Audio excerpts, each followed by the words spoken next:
But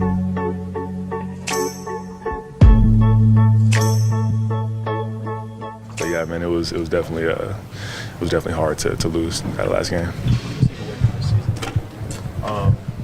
Just learning how to adapt, man, and learning how to just support one another when times don't go all the way right, and understanding like being great teammates is the most important thing. And I love every single player in here, every single coach in here. The little things that when we get better at those little things for this off season, and make sure we don't do those in the game, man. I feel we'll have such an explosive team, but it all starts, with correcting the stuff that we need to correct for our team. What happened the last 2 months? Can you pinpoint just where things went south? Again, it's my job to focus on my job, but at the same time, I can't really pinpoint what went wrong. It's the league. Everybody's good, and you have to bring your A game to every single game. And sometimes we came out flat, and that's not acceptable. So that's something that we had to change, and I take responsibility for that as well. I'm a leader on this team. I think I view myself as a leader on this team, and I can't come out flat. Mike, when you look back at this game and you think back on the connection with Drake London and what y'all have been able to accomplish together over the last 3 weeks, how much confidence does that give you for what that duo could be in the future? I mean, it gives me a lot of confidence. It gives this team a lot of confidence as well. Obviously he's a great player. He showed it each and every day. And, to be able to do what we did today, see him making plays, obviously, I talked about last week, just giving those guys a chance, just giving those opportunities to make those big-time plays because they're playmakers and that's what they're going to do with the ball in their hands. So I feel like that connection was continue to grow throughout the game, and I can't wait for this offseason to continue to build that and come back even better next What's season. going on, ATL Sports fans? What's going on, Atlanta Falcon fans? Man, it's been another roller coaster of a season. It's kind of hard to be excited right now with the fact just the way the season ended. Going all the way back to last Monday night with the no timeout call, in which we all know for a fact that pretty much cost us that game that could have been won in regulation. And but even with that, the Atlanta Falcons still lost today. I think that once they realized that Tampa had already clinched the South, it was kind of like, let's just get the game over with. But I'm going to be honest, man. First of all, my hat goes off to Bryce Young. I mean, Bryce Young had a hell of a day today throwing the football. I mean, big play after big play after big play after big play.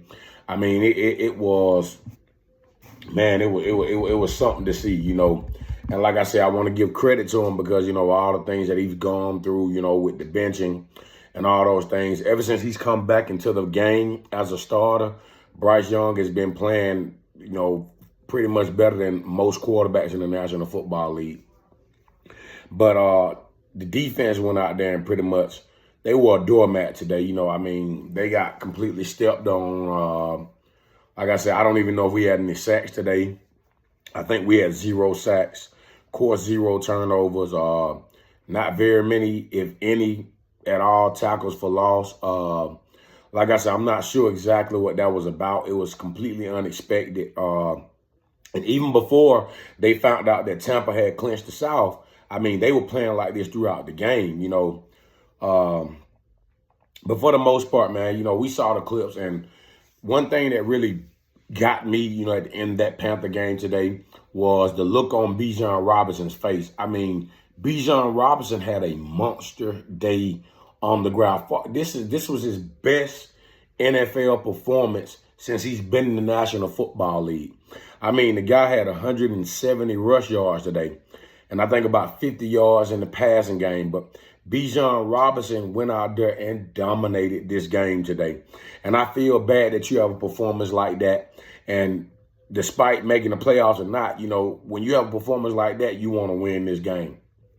Shout out to the rookie Michael Penix Jr. Went out there today, 312 yards, 2 touchdowns through the air, 1 on the ground. Drake London went over 180 yards passing today too. So as a lot of folks have been talking about all throughout the day, we have our three, what they call our big three. right? And also, you look on the defensive side, we got Jesse Bates, we got A.J. Terrell, but the question is, where do we go from here? My biggest concern, when we look at the Atlanta Falcons, historically, since the last time they made the playoffs, there have been a lot of offseason moves that they've made that have been pure waste of money, waste of time, waste of players, going out and getting these subpar players every year in free agency. I mean, as fans, we're looking for the Falcons to go out and make some splash moves this offseason. The fact that we even here again at this same point, yeah, we did get a game better. So what? Still no winning season. Our head coach came in making promises. We're going to run the South. We're going to turn this thing around. And, of course, when going into the season, if you're a true fan like we are, you're going to support your team. I'm still going to support my team, right? I'm still going to be an Atlanta Falcon fan, but I'm going to be honest, it's starting to become traumatizing. The reason why, because it has been the same result for half a decade now. We've had meaningful games for the last 4 seasons, right? Meaningful games. And then when it comes to that clutch game or that must-win game, we lose that must-win game every single season, right? You go back to last year, we had an opportunity to win the division, run away with a lead. And you go back to the Panther game last year, the second game in Charlotte, where we got beat like we stole something, right? It's been the same story year in and year out. And as fans, what we're looking for is, when will we go over the hump? When will we cross that barrier? A lot of folks say that we're cursed. No, the fact of the matter is, the Atlanta Falcons have attempted to take advantage of having a good offseason. But like I said, we're bringing in these subpar guys on defense. Offensively, my hat goes off to the offense. Offense had a spectacular year. If you get rid of the Kirk Cousins turnovers, this offense turned the corner this year, and I am excited to see where the offense is going to go next season with Michael Penix Jr. being at the helm. But before I continue, I'm going to go ahead and get up into some of these stats. Bryce Young today went 25 of 34 for 251 and 3 touchdowns. Jalen Coker had a pass, 1 for 1, 19 yards. Miles Sanders, 17 carries, 66 yards on the ground. Raheem Blackshear, 4 carries, 47 yards. Bryce Young, 5 for 24. Receiving, Jalen Coker, 7 for 62. Miles Sanders, 3 for 50. Adam Thielen, 5 for 44. And if you look at these receptions, most of these receptions were big plays, splash plays. And like I said, and Felipe Franks even had a reception today for 12 yards. So Felipe Franks averaged 12 yards on us per reception, even though it was 1 reception, And like I said, guys, and the thing is, there was only 1 sack allowed today. Jadeveon Clowney had a sack. The Panthers defense was horrible too today, but their offense found a way to, make more plays than we did, especially with the overtime. But on to the Falcons side, Michael Penix Jr. went 21 of 38 for 312, which is a spectacular performance for this rookie quarterback in his 3rd career start. 2 touchdowns, 1 interception. He also had the 1 rushing touchdown for 5 yards. So a total of 3 touchdowns on the day. Tyler Algier, 9 carries for 52 yards, 5.8 yards per carry.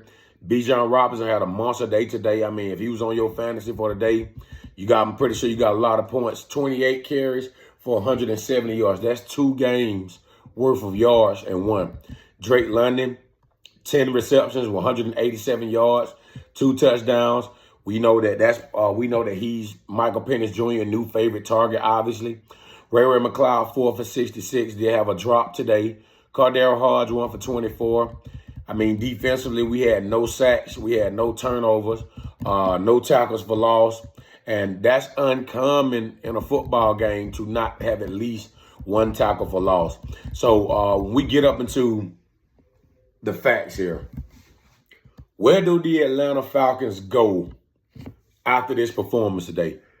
We're going to have another long offseason. We know I am excited for the offseason and the potential free agent targets and the potential draft picks. There are several pass rushers out there. There are several linebackers out there. We even can use more receiver help, even though our receiving core was pretty solid today. But what does the future hold for Tyler Algier? What does the future hold for Kyle Pitts? Those things are yet to be determined. Like I said, y'all ain't trying to be long tonight because I'm pretty sure a lot of people have already seen a lot of shows, a lot of podcasts, covering this game. But what does the future hold? Is Jimmy Lake going to remain the defensive coordinator? We know Raheem Morris isn't going anywhere. So for those who think that Raheem Morris won't be the Falcons head coach on Black Monday, I'm telling you, you're shooting yourself in the foot. Raheem Morris isn't going anywhere, right? He isn't going anywhere anytime soon. Raheem Morris is going to at least be here through 2026, right? So if there's going to be a change made to Raheem Morris, it's probably going to be 2027, right? But where do they go? There's several big name free agents that are coming up, and I'm not going to get into that list because that's for a different show. And I'm going to start doing more content, more videos. Like I said, I am trying to get my subscribers up. But as the off season goes, I'll be coming with breaking news, live shows until I'm able to go live. But like I said, the fact of the matter is this offseason going to prove that the Atlanta Falcons are considering their fans? Because, like I said, you talk about people that have been fans since the 70s, 80s, 90s, early 2000s, some of the late fans of the younger people now. Like I said, you go back to the Super Bowl loss in the 90s. You go back to all the losing seasons prior to, Matt Ryan coming to Atlanta. We remember the flashy days with Michael Vick. We made the playoffs, I think, twice in his career here in Atlanta. Went to the NFC Championship, lost to the Philadelphia Eagles in the NFC Championship game, and which I believe that year, if that game had been in the Georgia Dome, the Falcons probably would have went to the Super Bowl. Probably would have beat the New England Patriots that year with Michael Vick. But just the trauma of being a fan, I kind of cut out there. But like I said, just dealing with all of the trauma from being a fan, and the thing is, people are going to always down the Atlanta Falcons, but us true fans, we're going to always stick by this team. Like I said, despite what happened today, I'm still going to be a Falcon fan. But I do believe that their performance over the past 8 seasons, this is really going to start to cost Arthur Blank a lot of money because, if you look around, a lot of season ticket holders are saying this is their final season purchasing season ticket. Now, we know people say this after every season, but I think at this point, people are sick and tired of wasting their money. They're tired of wasting their money to see the same performance, same situation. We have meaningful games, as I stated before, and we come up short, like Washington game last week. But most of this, and we can sit up here and talk about the coaches, and we can talk about all those things. But let's be honest, guys. Most of this is because Kirk Cousins turned the ball over for 5 straight weeks. And we lost 4 out of those 5 games. So 5 of these games is on Kirk Cousins. 4 of our losses for sure is because Kirk Cousins did not protect the football. And Raheem Morris decided to allow Kirk Cousins to continue turning the ball over because he underestimated Tampa Bay. He underestimated the Buccaneers. Tampa's going to the playoffs again. They probably going to get their asses kicked next week. Let's be real. But Baker Mayfield is proving that he can be a winner and that he can lead his team to the playoffs. So I ain't going to throw no shots at Baker. Baker doing this thing, man. But as I stated before, where do we go from here? And I'm going to ask these questions again. Are we going to go out and get subpar guys this offseason trying to be cheap? Are we going to take an offensive guy in the draft knowing that we've lacked a solid pass rusher for a long time now? Now, don't get me wrong. Shout out to Honor Ebike, the AK-47. He came along this year. He proved me wrong. He was one of my guys that was on the hot seat in the beginning of the season to be out of here. Matthew Judon, I don't know how I feel about Judon. I think whether you keep Judon or don't keep Judon, I do believe that we won't really know. We knew what Judon did in New England, but I mean, when you're lacking another pass rusher opposite side of him, and don't get me wrong, AK-47 did his thing. Caden Ellis came through with a couple big sacks this year.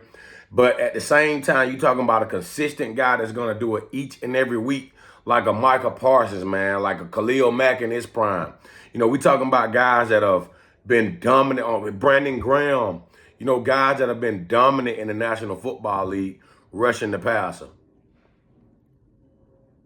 So I'm not sure what they do with Judon. I think they had Judon out of position, trying to play in coverage. You didn't see the New England Patriots dropping Judon in cover 3 or cover 4 or whatever they may drop to have the edge guy drop. This guy had one job: get to the quarterback. And truth be told, I don't think Jimmy Lake. I just don't think this guy's prepared to be a play caller in the National Football League on the defensive side of the ball. And I also want to give a little credit to Zach Robinson. Like I said on a show earlier this season, I think that Zach Robinson's offensive play calling now don't get me wrong, there was a lot of questionable stuff throughout the season. But when Michael Penix Jr. became the starting quarterback, it all made sense. And most of us knew prior to him starting, this offense was designed for Penix. Or is designed for Penix. So with that being said, I hate that we're not going to the playoffs. But at the same time, can we honestly say we want to see these guys in the postseason? No, we can't. Does it hurt? Yes, it does. Because, man, as fans, we want to have that tailgate on game day. Cold outside during the playoff starting. Know your team about to play. It's like that playoff feeling. I even feel it when I'm looking at other teams play, just for it being the National Football League postseason. I mean, and not having your team in it for 8 seasons. I mean, come on, guys. We talking about almost a whole decade worth of football. There's no way. There's no way you make the same mistake 8 times. So with that being said, once again, this is your boy D.A. Boom. Like and subscribe. I know this show probably was whack. Some people probably didn't even make it to this point in the show. Like I said, I'm a little depressed at this loss.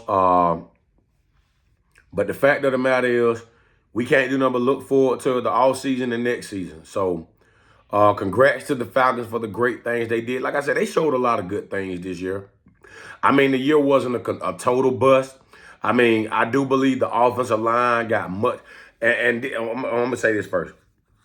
I think that the fact that Kirk Cousins wasn't mobile, I think that he played a big factor in the offensive line becoming better in pass protection.